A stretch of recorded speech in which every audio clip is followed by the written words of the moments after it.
Yang ketiga adalah fasilitas pajak. Seperti saudara-saudara ketahui pada penjelasan Bu Lili tentang pajak penghasilan, itu saudara-saudara sudah tahu ya, bahwa program pensiun yang telah disahkan pemerintah mendapat fasilitas perpajakan. Apa itu? Yaitu iuran program pensiun itu dapat mengurangi pendapatan kena pajak. Jadi akan membuat karyawan, kita sebagai karyawan itu menerima keuntungan karena iuran program pensiun akan mengurangi pendapatan kena pajak, berarti membuat pajak kita lebih rendah. Begitu ya saudara. Kemudian hasil investasi dana pensiun itu kan bukan objek pajak penghasilan saudara. Jadi mari kita bisa menikmati fasilitas pajak untuk perencanaan pensiun. Dan yang faktor keempat adalah retirement syndrome. Sebagaimana kita ketahui, mereka yang sudah masuk kepada masa purna tugasnya atau pensiun itu sebenarnya mempunyai kemampuan finansial yang menurun ya dibandingkan masa produktif. Dan juga ada pengurangan terhadap aktivitas produktifnya. Jadi lebih selektif di dalam melakukan aktivitas, mengingat kemampuan fisiknya juga sudah tidak sebaik ketika usia produktif. Kemudian ada kekhawatiran tentang unexpected cost pada masa pensiun. Yang paling jelas unexpected cost-nya itu adalah biaya berobat, biaya rumah sakit, kemudian biaya-biaya untuk konsultasi dokter, segala sesuatu biaya yang berhubungan dengan supaya kehidupan yang lebih sehat di saat manula itu unexpected cost-nya tinggi loh saudara. Seperti kita ketahui ya, biaya kesehatan itu tingkat inflasinya lebih tinggi dibandingkan biaya tingkat inflasi untuk barang-barang yang lain saudara. Nah ini ada unexpected cost. Yang paling utama itu biasanya adalah berhubungan dengan healthy cost ya saudara. Kemudian masih ada juga kebutuhan untuk mempersiapkan waris di hari tua. Ingin mewariskan sebagian atau seluruh hartanya untuk pihak-pihak atau untuk keluarganya. Nah, di sini kan berarti juga membutuhkan pendanaan secara. Kita akan lanjutkan kepada topik bahasan yang kedua, yaitu jenis program pensiun. Di sini Bu Lili menyampaikan bahwa untuk program pensiun sebenarnya dibagi menjadi dua hal besar ya. Yang pertama adalah dikelola oleh orang lain atau pihak lain. Yang kedua itu dikelola secara pribadi oleh diri sendiri. Nah, yang dikelola oleh pihak lain itu masih dibagi dua lagi, saudara, yaitu dana pensiun pemberi kerja. Kemudian yang kedua adalah DPLK, dana pensiun lembaga keuangan. Oleh karena itu, di sini Bu Lili sampaikan langsung ada 3 jenis program pensiun. Untuk DPPK itu karena pensiun yang diselenggarakan oleh pemberi kerja, maka DPPK itu dikelola oleh unit organisasi internal yang ada di dalam perusahaan. Sementara DPLK yang diatur dalam Undang-Undang Nomor 11 Tahun 1992, maka yang disebut dengan lembaga keuangannya itu adalah bank dan perusahaan asuransi jiwa. Sementara kalau perencanaan pensiun pribadi berarti diri kita sendiri yang akan mempersiapkan kecukupan dana untuk pensiun kita di hari tua. Nanti pembahasan kita akan fokus pada perencanaan pensiun pribadi ya, saudara. Oke, walaupun nanti Bu Lili jelaskan DPPK dan DPLK, tapi itu hanya secara sepintas, maksudnya tidak fokus di situ. Nanti fokusnya kita di perencanaan pensiun pribadi. DPPK dan DPLK, kalau kita mau lihat perbedaannya secara singkat ya saudara, karena perbedaannya sebenarnya bisa sangat detail. Tapi seperti tadi Bu Lili sampaikan, kita punya waktu yang terbatas dan Bu Lili akan lebih fokus pada yang ketiga, yaitu perencanaan pensiun pribadi. DPPK itu jelas diselenggarakan oleh pemberi kerja, itu perbedaan pertama ya. Sementara DPLK diselenggarakan oleh bank dan perusahaan asuransi jiwa. Yang kedua, bahwa siapa yang mendirikan DPPK, yang mendirikan DPPK ya sebagaimana yang tadi sudah Bu Lili sampaikan. Kalau DPPK pasti didirikan oleh siapa? Ya perusahaan di mana kita bekerja. Kalau DPLK itu diselenggarakan oleh bank umum dan perusahaan-perusahaan asuransi jiwa ya yang sudah mempunyai izin untuk itu. Kemudian yang kedua perbedaannya adalah dari pesertanya. DPPK itu khusus peserta yang bisa ikut DPPK adalah karyawan karena memang diselenggarakan oleh perusahaan di mana kita bekerja. Berbeda dengan DPLK, itu pesertanya perorangan tetapi sukarela gitu ya. Artinya ya bisa siapa saja ya saudara, kan tidak harus di dalam sebuah perusahaan tertentu. Siapa yang menjadi pengurusnya? Kalau DPPK yang menjadi pengurusnya itu ditunjuk dan diberhentikan oleh siapa? Ya oleh pendiri, ya oleh owners atau pemilik perusahaan atau founders. Sementara kalau DPLK pendirinya itulah yang akan menjadi pengurusnya. Ya. Kemudian Dewan Pengawas. Dewan Pengawas kalau DPPK ditunjuk dan diberhentikan oleh pendiri. Sementara DPLK, Dewan Komisaris menjadi Dewan Pengawas. Terakhir yaitu perbedaannya banyak ya saudara, tapi Bu Lili hanya menyampaikan beberapa poin penting. Untuk program pensiun di DPPK berlaku PPMP maupun PPIP. PPMP dan PPIP nanti Bu Lili jelaskan setelah slide ini. Sementara kalau DPLK hanya menyelenggarakan satu program pensiun, yaitu PPIP. Mengenai PPMP dan PPIP, apakah itu? Mari kita lihat slide berikutnya. Jadi yang disebut dengan PPMP atau singkatan dari program pensiun manfaat pasti, tadi kan diselenggarakan oleh pemberi kerja ya, atau dana pensiun pemberi kerja DPPK. Ini artinya manfaatnya itu besarnya sudah ditentukan sejak awal, saudara. Maka disebut PPMP.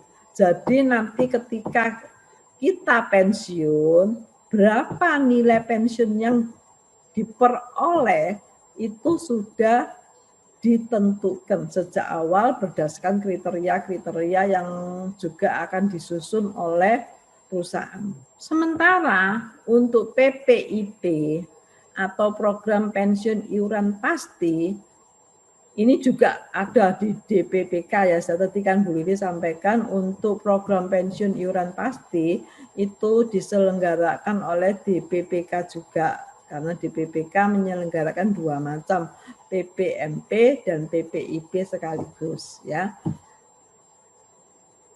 Tetapi kalau DPLK hanya ada PPIP, tidak ada PPMP. Oke.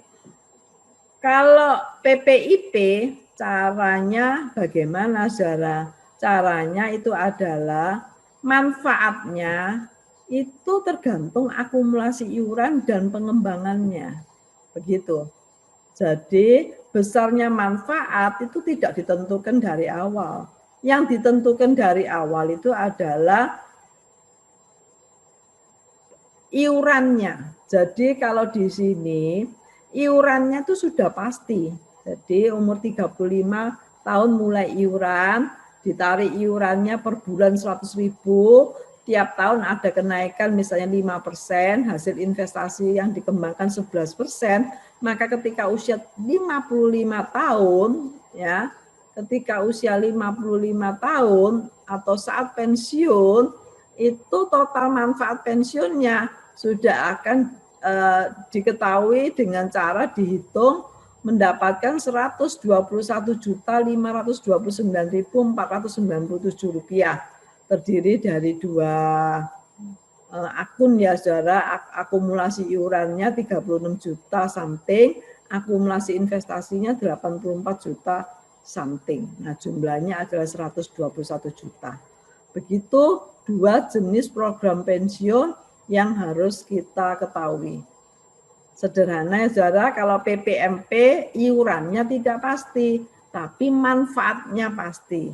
Ketika hasil pengembangannya itu tinggi, maka nilai iurannya kecil saja. Namun kalau hasil pengembangannya itu pas turun atau rendah, diperlukan iuran yang lebih tinggi untuk mencapai manfaat yang sudah ditentukan sejak awal. Begitu.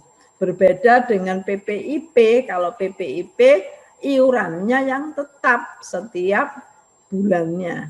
Nanti manfaatnya besar kecilnya tergantung dari hasil pengembangan. Kalau hasil pengembangannya pas tinggi, ya berarti akan diperoleh manfaat yang lebih tinggi.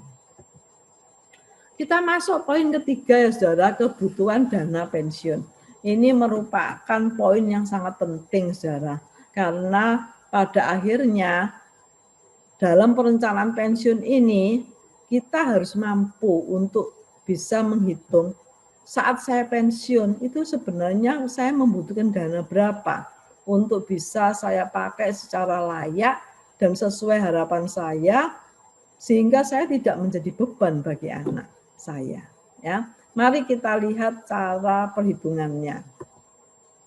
Untuk memahami perhitungan tentang kebutuhan dana pensiun, dan supaya saudara-saudara juga memperoleh gambaran mengapa perencanaan pensiun itu penting, mari kita simak dulu slide ini ya saudara. Anggap saja kalau seseorang itu dia sudah bisa dianggap sudah bekerja dengan penghasilan yang stabil itu di usia 35 tahun. Saat itulah usia produktifnya mulai dihitung.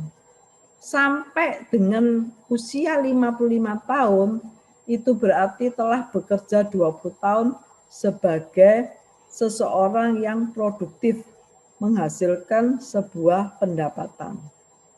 Penghasilan yang dikumpulkan sejak usia 35 tahun sampai dengan 55 tahun, itu digunakan untuk mencukupi apa saja.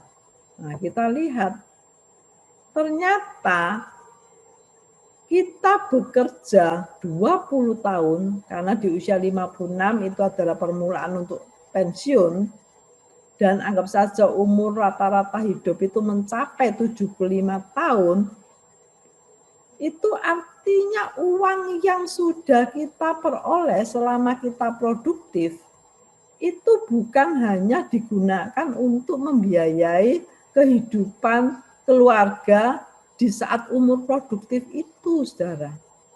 Kenyataannya penghasilan selama 20 tahun itu harus bisa digunakan atau alokasi kebutuhan untuk pendanaannya itu adalah untuk hidup 40 tahun bahkan bisa lebih.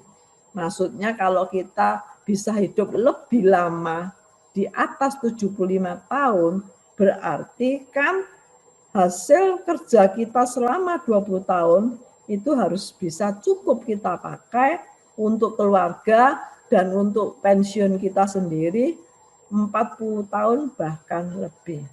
Disinilah kita mulai sadar bahwa usia produktif itu penghasilannya tidak hanya untuk kepentingan masa produktif, tetapi akan dialokasikan seumur hidup kita.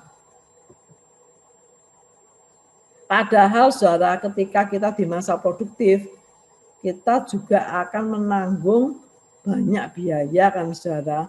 Misalnya adalah yang paling penting itu pendidikan anak.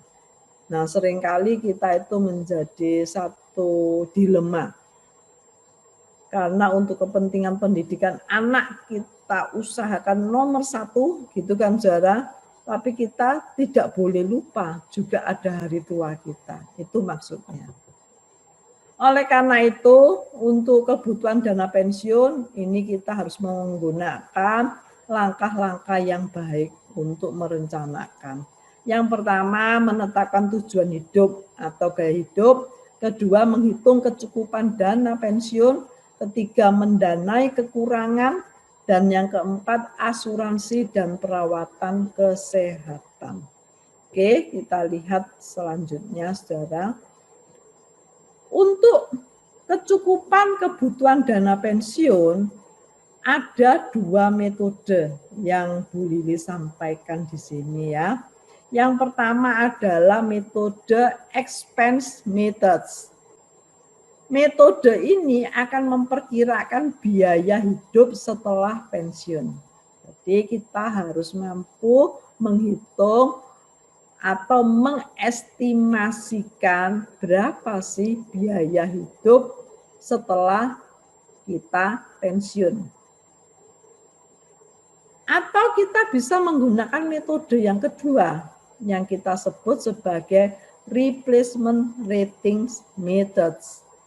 Di mana metode ini secara esensial akan bisa digunakan untuk kepentingan menemukan berapa kebutuhan dana pensiun dengan cara menentukan gaya hidup yang kita pilih sendiri untuk kita pakai selama kita masa pensiun. Gitu caranya. Jadi untuk replacement rating methods ini kelihatannya lebih simpel karena kita hanya akan diperlukan untuk menentukan lifestyle apa yang kita kehendaki ketika kita sudah pensiun.